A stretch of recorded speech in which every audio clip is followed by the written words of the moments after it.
Just the uncertainty of it. Normally, as you remind me, John, Wall Street's aboard not knowing where this goes, wondering about these immunity deals, who's getting what and why, that it festers beneath the surface. A lot of people dismissed the whole Watergate thing early on until they couldn't. I think it does fester. I think it's bad for the country. As far as the market, though, you have two presidential impeachments. You had a presidential resignation. You had Iran-Contra, which is more, I think, comparable to this.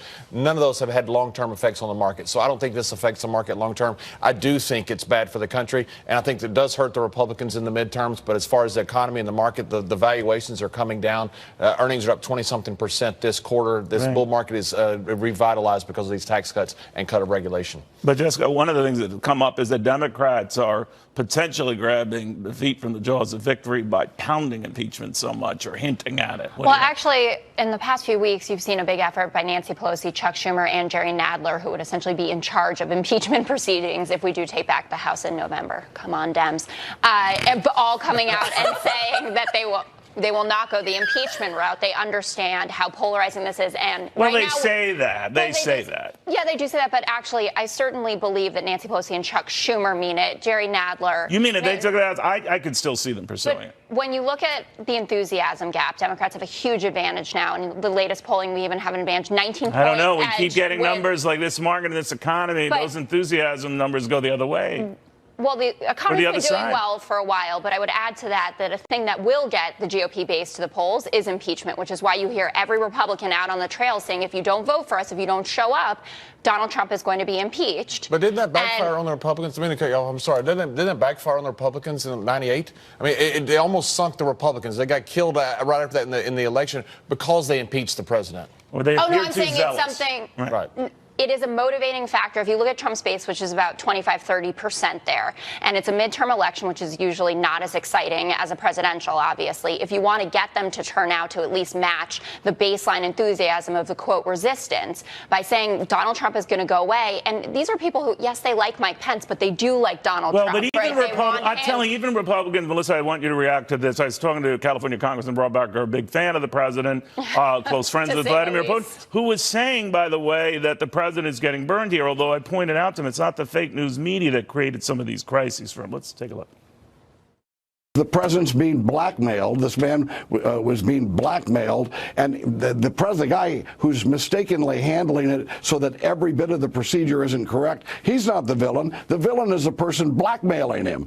But no, we don't get that at all. But Congressman, if someone's trying to blackmail you and you wrote the check to make it go away, you're at least a co-participant in the blackmail, right? Oh, well, no. No, the person who's legally. But what we're talking about is this massive PR campaign against the president. So that you're being blackmailed and you write a check to someone to get the blackmail away. You are participating in a blackmail. All right, I got to lost sight of where this whole interview was going, but my point is that obviously Republicans are arguing the president's a victim, where he's being targeted and all of that. But again, he wrote those checks to silence these women. It is what it is, and it might not be an impeachable offense or a high crime misdemeanor. I'm not saying that, but he is not without galvanizing this talk, and that I would imagine worries the markets, or could. Well, you're right about your blackmail points, but the thing is, for what he paid them, it's like a poop, it's like a drop in the bucket. It's like, oh, whatever. Well, there could be very small campaign finance violations. The law doesn't care how much money well, we don't know. There's a difference on the law, but you're saying, the idea that it could buy the election or the way it's been presented. No. So you're not worried about, just looking through the prism of your greedy money eyes, right? By the way, which I admire, Wall Street just sees green.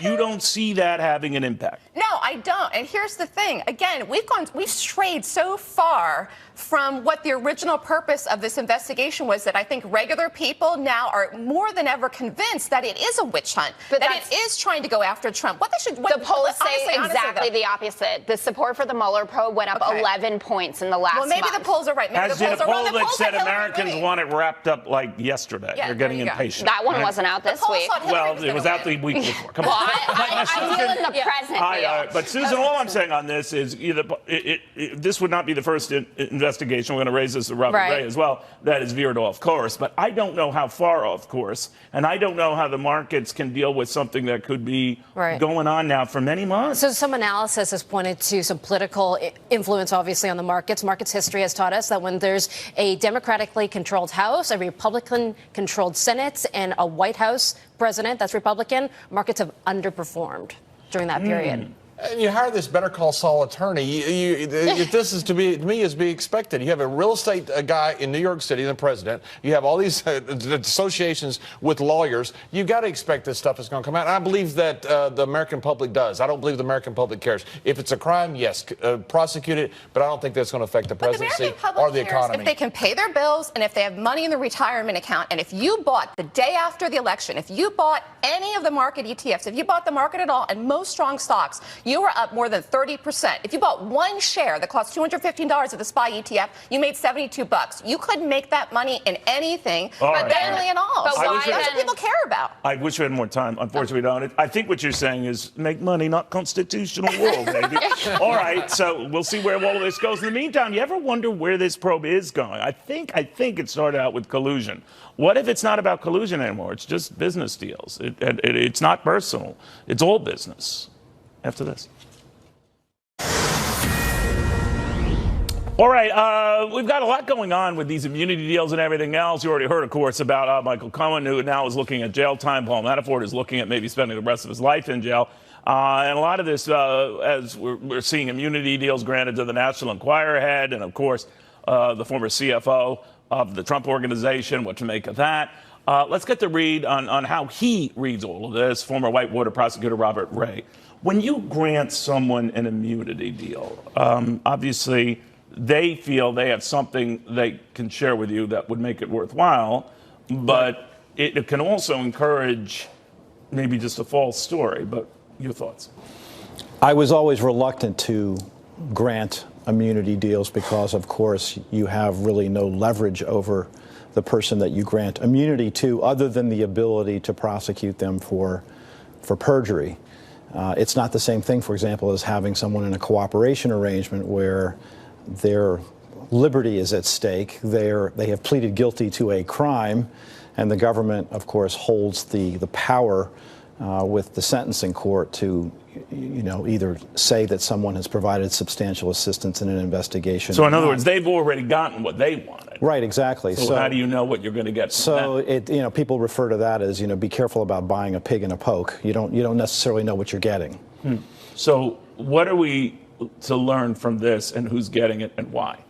The reporting seems to suggest that the immunity deals have been in place for some time, and that would not be surprising to me. In other words, pre-Cohen. Correct. Pre-Cohen. And remember now, apparently Michael Cohen didn't make a decision to plead guilty, apparently up until the very end, when prosecutors about a week before went to his lawyers and said, hey, listen, either you move here or we're going to return charges against you by a grand jury.